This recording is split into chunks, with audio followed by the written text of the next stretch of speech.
नमस्कार दोस्तों, हर हर महादेव। दोस्तों, हर हिंदू का सपना होता है कि वो जीवन में एक न एक बार केदारनाथ धाम जाए, क्योंकि केदारनाथ धाम भगवान शिव के दुनिया में मौजूद 12 ज्योतिर्लिंगों में से एक है और उत्तराखंड के 4 धामों में से भी एक है। ये मंदिर बेहद ही ऊंचाई पर होने के कारण यहाँ तक पहुँचना आसान नहीं रहता। यहाँ के कपाट साल में केवल 6 महीने के लिए ही खुलते हैं, वो भी गर्मियों में। केदारनाथ जाने के रास्ते में कई बार लैंडस्लाइड हो जाती है, कई बार बादल फटते हैं, कई बार बर्फ गिर जाती है, तो कई बार भारी बारिश हो जाती है। इसलिए यहाँ जाने से पहले सही जानकारी का होना जरूरी है, क्योंकि यहाँ के रास्ते आसान नहीं हैं। और वैसे भी कहते हैं ना कि अगर भगवान को पाना है तो थोड़ा कष्ट तो सहना पड़ेगा, और इसलिए हर साल गर्मियों में कपाट खुलते ही लाखों भक्त यहाँ पर पहुंच पड़ते हैं भगवान केदारनाथ के दर्शनों के लिए। इसलिए आज के हमारे इस वीडियो में मैं आपको केदारनाथ धाम की कंप्लीट डिटेल्स बताऊंगा कि केदारनाथ यात्रा कहां से शुरू होती है, कितने दिन लगते हैं, कितना खर्चा आता है, खाने पीने की क्या व्यवस्था रहती है, रुकने की क्या व्यवस्था रहती है, कम से कम खर्चे में कैसे इस यात्रा को कर सकते हैं, हेलीकॉप्टर की बुकिंग कैसे होती है, साथ में क्या सामान ले जाना चाहिए, किस मौसम में यात्रा करनी चाहिए और यात्रा के लिए रजिस्ट्रेशन कैसे होता है। ये सभी जानकारी आज के हमारे इस वीडियो में मैं आपको देने वाला हूँ। तो दोस्तों, केदारनाथ धाम की जो यात्रा है ये हरिद्वार या ऋषिकेश से ही शुरू होती है। वैसे तो ये दोनों शहर आसपास ही हैं। हरिद्वार से ऋषिकेश की दूरी मात्र 20 किलोमीटर की है, लेकिन ज्यादातर बड़े शहरों से आपको हरिद्वार के लिए ही ट्रेन मिलेगी। अभी ऋषिकेश के लिए कम ही ट्रेनें चलती हैं, इसलिए लोग ज्यादातर हरिद्वार से ही इस यात्रा को शुरू करते हैं। दोस्तों, यात्रा को शुरू करने से पहले बात करते हैं रजिस्ट्रेशन की। तो दोस्तों, अगर आप केदारनाथ की यात्रा पर जा रहे हैं या फिर उत्तराखंड में होने वाली 4 धाम यात्रा पर जा रहे हैं, आपको रजिस्ट्रेशन जरूर कराना है। और रजिस्ट्रेशन आप घर बैठे भी मोबाइल से कर सकते हैं। इनकी वेबसाइट है www.uttarakhandtourism.gov.in। इस पर जाकर आप अपनी कुछ बेसिक डिटेल्स भरिए और आपका यहाँ से रजिस्ट्रेशन हो जाएगा। और अगर आपको जिस तारीख को जाना है उस डेट पे आपको ऑनलाइन रजिस्ट्रेशन नहीं हो पा रहा है, तो आप डायरेक्ट हरिद्वार और ऋषिकेश आकर भी अपना रजिस्ट्रेशन करवा सकते हैं। यहाँ सभी का ऑफलाइन रजिस्ट्रेशन भी हो जाता है, या फिर आप सीधे सोनप्रयाग पहुंचकर भी रजिस्ट्रेशन करा सकते हैं। यहाँ पे कुछ इनके ऑफिसेज बने हुए हैं GMVN के, जो ये रजिस्ट्रेशन करवाते हैं। तो यहाँ पे ऑफलाइन भी रजिस्ट्रेशन कर देते हैं। जो भी लोग हरिद्वार ऋषिकेश आता है यात्रा के लिए, उनका रजिस्ट्रेशन यहीं पर कर दिया जाता है। अब अगर आपको केदारनाथ की चढ़ाई हेलीकॉप्टर से करनी है तो उसके लिए आपको पहले ही बुकिंग करनी होगी हेलीकॉप्टर की। ऑन द स्पॉट बुकिंग नहीं मिल पाती है, क्योंकि आजकल कुछ सालों से भीड़ बहुत ज़्यादा आ रही है। तो अगर आपको बुकिंग करनी है हेलीकॉप्टर की और आपको परेशानी से बचना है, तो सबसे अच्छा रहेगा कि आप पहले ही ऑनलाइन बुकिंग कर लीजिए और जिस डेट की आपको मिलती है उस डेट को आप यहाँ पे यात्रा कीजिए। और हेलीकॉप्टर की बुकिंग भी आप www.uttarakhandtourism.gov.in पर जाकर खुद कर सकते हैं। और अगर आपका हेलीकॉप्टर बुक नहीं होता है तो फिर आपको घोड़े खच्चर या फिर डोली से ही या फिर पैदल ही इस यात्रा को करना होगा। तो ये तो रही बात कि आपको यात्रा पर आने से पहले क्या क्या करना है। अब बात करते हैं यात्रा कैसे शुरू होगी। तो दोस्तों, सबसे पहले पहुंच जाइए आप ट्रेन लेके हरिद्वार, या अगर आप फ्लाइट से आते हैं तो आपको जॉलीग्रांट हवाई अड्डे तक आना है, जो कि हरिद्वार से करीब करीब 35 किलोमीटर दूर बैठता है। तो यहाँ पे सबसे पहले आप आ जाइए, तो आप अपनी यात्रा को कर सकते हैं हरिद्वार से भी स्टार्ट और ऋषिकेश से भी। यहाँ से आप जा सकते हैं बस से या फिर टैक्सी से, और या फिर बाइक स्कूटी रेंट पर लेकर भी जा सकते हैं। और अगर आप पास के किसी शहर में रहते हैं और अपनी गाड़ी से जाना चाहते हैं तो अपनी गाड़ी से भी आप जा सकते हैं। बाइक जो यहाँ पे रेंट पे मिलती है, इसके अलावा टैक्सी की बुकिंग जो होती है उसके लिए यहाँ पे बहुत सारी ट्रैवल एजेंसी हैं, प्राइवेट ट्रैवल एजेंसी, जिनके ऊपर मैंने अलग से वीडियो बनाए हुए हैं कि क्या क्या रेट इनके रहते हैं और किस किस तरह से ये यात्रा कराते हैं। तो उनका वीडियो अगर आप देखना चाहते हैं तो नीचे डिस्क्रिप्शन बॉक्स में आप देख सकते हैं, उनका भी लिंक है। वहाँ पे आपको सभी गाड़ियों के रेट बता देंगे कि किस किस रेट पर ये यात्रा करवाते हैं। तो आप अगर उस तरीके से यात्रा करना चाहते हैं, 4 धाम यात्रा का या किसी भी तरीके का पैकेज लेना चाहते हैं, तो आप उनसे संपर्क कर सकते हैं। लेकिन अभी मैं आपको बताने वाला हूँ कि बस से आप इस यात्रा को किस तरह से कर सकते हैं। तो बस से बात की जाए तो बस से हरिद्वार और ऋषिकेश दोनों ही जगह से आपको सोनप्रयाग के लिए बसें मिल जाएंगी। केदारनाथ जाने के लिए जो लास्ट स्टेशन रहता है वो सोनप्रयाग ही रहता है, यहीं तक गाड़ी जाती है। इसके थोड़ा सा आगे जाने के बाद फिर पैदल चढ़ाई शुरू होती है। ये जो बसें जाती हैं यहाँ पे ज़्यादातर प्राइवेट बसें जाती हैं और कुछ सरकारी बसें भी जाती हैं, लेकिन सरकारी बसें बहुत कम है।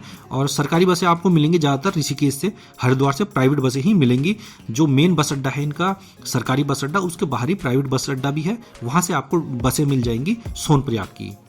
यहाँ पर जो टिकट रहेगा आप एक दिन पहले आके यहाँ पे बुक करा सकते हैं। जिस दिन आप आते हैं, यानी आप माना आज आते हैं और कल सुबह से आपको यात्रा शुरू करनी है, तो आज ही आप अपना टिकट ले सकते हैं। या फिर अगर आप ऑनलाइन ही अपना बस का टिकट भी बुक कराना चाहते हैं तो ऑनलाइन भी टिकट की सुविधा उपलब्ध है। रेड बस और मेक माई ट्रिप जैसी कुछ वेबसाइट हैं जहाँ से आप अपने लिए यहाँ पे सीट बुक करा सकते हैं। तो इस सुविधा का भी आप लाभ ले सकते हैं ताकि आप बाद में परेशानी से बच जाएं। कई बार क्या होता है, भीड़ बहुत ज़्यादा होती है तो बसें नहीं मिल पाती हैं। तो इससे अगर आपको बचना है तो आप सबसे बढ़िया रहेगा कि पहले ही ऑनलाइन बुक करा लीजिए। और सबसे ज़्यादा भीड़ रहती है मई जून के समय में, उस समय बहुत ज़्यादा भीड़ आती है, तो उस समय बसों में बहुत ज़्यादा भीड़ हो जाती है, तो उस समय ही ये परेशानी आती है कि सीट नहीं मिल पाती। और दोस्तों जो ये बसें चलती हैं हरिद्वार से सोनप्रयाग तक, वो केवल सुबह सुबह ही चलती हैं, सुबह 4 बजे से लेकर 9 बजे तक। और इसी टाइमिंग से पहले पहले अगर आप आते हैं तो ही आप टिकट ले पाएंगे, तभी आप यहाँ से आगे के लिए जा पाएंगे। और ऋषिकेश से आपका एक ऑप्शन और रहेगा कि ऋषिकेश से सरकारी बस भी जाती है सोनप्रयाग तक, तो आप उससे जाना चाहें तो उससे भी जा सकते हैं। लेकिन वही है कि भीड़ अगर ज़्यादा रहती है तो टिकट मिलने में थोड़ा सा दिक्कत हो जाती है। तो आपको सुबह सुबह सबसे पहले बस पकड़नी है, जिसका किराया 600, 700, 800 रुपये तक का रहता है। अलग अलग बसों का थोड़ा सा रेंज अलग अलग रहती है, तो इतने तक का ही आपका यहाँ पे किराया बैठेगा। मान के चलिए 700 रुपये में आपको ये हरिद्वार से सोनप्रयाग तक छोड़ देंगे। तो जब सुबह सुबह आप यहाँ से निकलेंगे तो रास्ते में आपको बहुत सारे सुंदर नज़ारे भी देखने को मिलेंगे, और शाम तक आप फिर पहुँच जाएंगे सोनप्रयाग में। रास्ता तो वैसे 230 किलोमीटर का ही है, लेकिन पहाड़ी रास्तों में थोड़ा गाड़ी धीरे चलती है, तो इस कारण से थोड़ा समय लगता है, और शाम तक ही आप यहाँ सोनप्रयाग में पहुँच पाएंगे। और सोनप्रयाग में पहुंचकर सबसे पहला काम आपको क्या करना है कि आपको यहाँ पे आके रूम ढूंढना है। तो यहाँ पे जो रूम का रेट है वो मई और जून के समय सबसे ज़्यादा महंगा रहता है। तो आपको यहाँ पे मई से जून के समय में 2000 रुपये से लेके 5000 रुपये तक में रूम मिलेंगे। बाकी अगर आप लड़के लड़के आते हैं, यानी 2-3 लड़के का ग्रुप आता है, तो आप यहाँ पे डोरमेट्री ले सकते हैं या फिर हॉल ले सकते हैं, जो जहाँ पे सोने के लिए बिस्तर मिल जाता है, और जिसका किराया 300 रुपये तक का रहता है, यानी रजाई गद्दा मिल जाएगा। तो आप एक आदमी एक बिस्तर लेके आराम से सो सकता है। तो सबसे सस्ता साधन आपके लिए ये रहेगा कि आप यहाँ पर डोरमेट्री या हॉल ले लीजिए। अब दोस्तों यहाँ पे खाने की बात की जाए तो खाना जो आपको यहाँ पड़ेगा वो 150 रुपये थाली पड़ेगी, जिसमें 4 रोटी, दाल, चावल, सब्जी ये मिलेगा 150 रुपये में। थोड़ा यहाँ पे रेट महंगा रहता है क्योंकि दोस्तों ये पहाड़ी इलाका है, यहाँ पे सामान पहुँचाना थोड़ा मुश्किल होता है, इसलिए यहाँ पे रेट थोड़ा सा महंगे रहते हैं। तो पहले दिन दोस्तों यहीं सोनप्रयाग में कर लीजिए आराम, और उसके बाद सुबह सुबह निकल पड़िए गौरी कुंड के लिए। सोनप्रयाग से गौरी कुंड की दूरी 5 किलोमीटर की है, और यहाँ के लिए टैक्सी ही चलती हैं, यहाँ की लोकल टैक्सी होती हैं वही चलती हैं, जिसका किराया रहता है 50 रुपये। तो इसके बाद फिर फटाफट पहुँच जाइए गौरी कुंड में। और गौरी कुंड में गौरा माता का एक प्राचीन मंदिर है। इसके अलावा यहाँ पे गर्म पानी का कुंड भी है। तो श्रद्धालु सबसे पहले यहाँ गर्म पानी के कुंड में स्नान करते हैं, और फिर गौरा माता के दर्शन करने के बाद ही निकल पड़ते हैं केदारनाथ की पैदल चढ़ाई पर। तो दोस्तों अब गौरी कुंड से केदारनाथ की जो पैदल चढ़ाई शुरू होती है वो करीब 22 किलोमीटर की रहती है। अब इस चढ़ाई को आप पैदल भी कर सकते हैं, घोड़े खच्चर की मदद से भी कर सकते हैं, और डोली से भी कर सकते हैं। घोड़े खच्चर का किराया यहाँ पर 2500 रुपये रहता है एक साइड का, एक आदमी का, यानी नीचे गौरी कुंड से लेकर ऊपर केदारनाथ मंदिर तक का 2500 एक साइड का। इसके अलावा दोस्तों अगर आप डोली लेते हैं तो डोली का जो होता है रेट वो वेट के हिसाब से तय होता है। तो जिस तरह से आदमी का वेट होगा उस तरह से ही रेट तय होता है। फिर भी 60-70 किलो वाले व्यक्ति का जो चार्ज रहेगा वो 10,000 से 12,000 रुपये तक रहता है। और अगर आपको हेलीकॉप्टर से आना है तो फाटा से हेलीकॉप्टर में बैठिए आप, और जो फाटा है ये सोनप्रयाग से 15 किलोमीटर पहले ही पड़ जाता है। तो अगर आपने हेलीकॉप्टर की बुकिंग की हुई है तो आप फाटा में उतर जाइए, और फिर फाटा से आपको हेलीकॉप्टर सीधे केदारनाथ मंदिर तक ले जाएगा। और जो हेलीकॉप्टर का चार्ज रहता है वो जैसे पिछले साल था 2700 रुपये एक साइड का, और अगर आप दोनों साइड लेते हैं फाटा से केदारनाथ और केदारनाथ से वापस फाटा, तो 5600 रुपये करीब यहाँ पे टिकट रहता है हेलीकॉप्टर का। तो इन सब तरह से आप पहुँच सकते हैं केदारनाथ मंदिर। बट अगर आपको सस्ते में यात्रा करनी है तो पैदल ही बेस्ट ऑप्शन है, और धीरे धीरे करते हुए ही शाम तक पहुँच पाएंगे। या फिर अगर आप पूरा ऊपर तक नहीं पहुंच पाते हैं तो रास्ते में भी कई सारे कैंप लगे हुए हैं, तो चाहे आप 7-8 किलोमीटर या 10-12 किलोमीटर की चढ़ाई के बाद भी वहां पे रुक सकते हैं। और रास्ते में खाने पीने की बात की जाए तो खाने पीने की व्यवस्था भी रहती है रास्ते में छोटे छोटे ढाबे टाइप के रहते हैं, और खाने पीने की सभी व्यवस्थाएं आपको मिल जाती हैं। रेट थोड़ा सा हाई मिलेगा, यानी एक पानी की बोतल भी अगर आप लेते हैं तो 40 रुपये की पानी की बोतल मिलेगी। तो थोड़ा रेट हाई रहता है, क्योंकि जैसे जैसे आप हाइट में जाएंगे तो इस जगह पर सामान पहुँचाना बहुत ही टफ रहता है। तो दोस्तों इस तरह पहुंच जाइए केदारनाथ। और दोस्तों केदारनाथ के आसपास जो कैंप का चार्ज है वो 300 रुपये प्रति बिस्तर के हिसाब से रहता है, यानी एक बिस्तर मिलेगा 300 रुपये में, जिसमें एक आदमी सो सकता है। तो ये चार्जेस यहाँ केदारनाथ के आसपास जो कैंप लगे रहते हैं उनका रहता है। बाकी अगर आप धर्मशाला या होटल बुक करेंगे तो उसका चार्जेस 8,000 रुपये तक का जाता है। और धर्मशालाओं में थोड़ा सस्ता रहता है, लेकिन धर्मशाला फुल ही रहती हैं, क्योंकि बहुत ही कम धर्मशाला है वहाँ पे, तो वो ज़्यादातर फुल रहती हैं क्योंकि लोग पहले ही बुक करवा लेते हैं। तो अगर आपको पहले से ही कोई धर्मशाला में जान पहचान है वहाँ बुक करा लीजिए, तब आपको सस्ता पड़ जाएगा, नहीं तो आपको ऑन द स्पॉट धर्मशाला नहीं मिलने वाली है। और दोस्तों यहाँ पे खाने की थाली की बात की जाए तो खाना यहाँ पे 150 रुपये की थाली पड़ती है, जिसमें नॉर्मल खाना होता है। आप देख सकते हैं नॉर्मली खाना होगा, यहाँ पे कोई ज़्यादा बहुत अच्छा खाना नहीं होता है, लेकिन दिक्कत ये भी है कि यहाँ तक सामान पहुँचाना आसान नहीं है, तो इसलिए खाना भी इसी तरीके से यहाँ पे मिलता है। अब दोस्तों यहाँ पे रात को आराम कर लीजिए और उसके बाद सुबह सुबह 4-5 बजे केदारनाथ मंदिर के दर्शनों के लिए निकल पड़िए, क्योंकि यहाँ सुबह से ही लंबी लाइन लगनी शुरू हो जाती है और 2-3 घंटे लाइन में लगकर ही दर्शन हो पाते हैं। या फिर अगर आपको लाइन से बचना है तो सबसे बढ़िया रहेगा कि वीआईपी दर्शन कर लीजिए, जिसका जो चार्ज पड़ता है 1000 रुपये तक का पड़ता है। तो आप चाहें तो वीआईपी दर्शन से भी कर सकते हैं, तब आपके दर्शन जल्दी हो जाएंगे। अब दोस्तों यहाँ पे आपने केदारनाथ में शिवलिंग के दर्शन अगर कर लिए हैं तो उसके बाद बहुत सी और भी जगह हैं जहाँ पे आप दर्शन कर सकते हैं। तो इसमें सबसे पहले नंबर पर आती है भीमशिला, जो कि मंदिर के ठीक पीछे है। ये एक बहुत बड़ी शिला है और 2013 में जब बहुत तगड़ी बाढ़ आई थी केदारनाथ मंदिर में, तो कहते हैं कि ये शिला कहीं से बहकर आ गई थी और इसी ने केदारनाथ मंदिर को डूबने से बचाया था। तो इसलिए लोग यहाँ पे भीमशिला के भी दर्शन करते हैं, यहाँ पे पूजते हैं इसको, और ये अब एक दर्शनीय स्थल बन चुका है। इसके बाद दोस्तों आप घूमने जा सकते हैं, यहाँ केदारनाथ मंदिर से थोड़ा ही पीछे शंकराचार्य जी का समाधि स्थल है, तो आप वहाँ पर भी घूमने जा सकते हैं। वहाँ पे देख सकते हैं शंकराचार्य जी की समाधि को।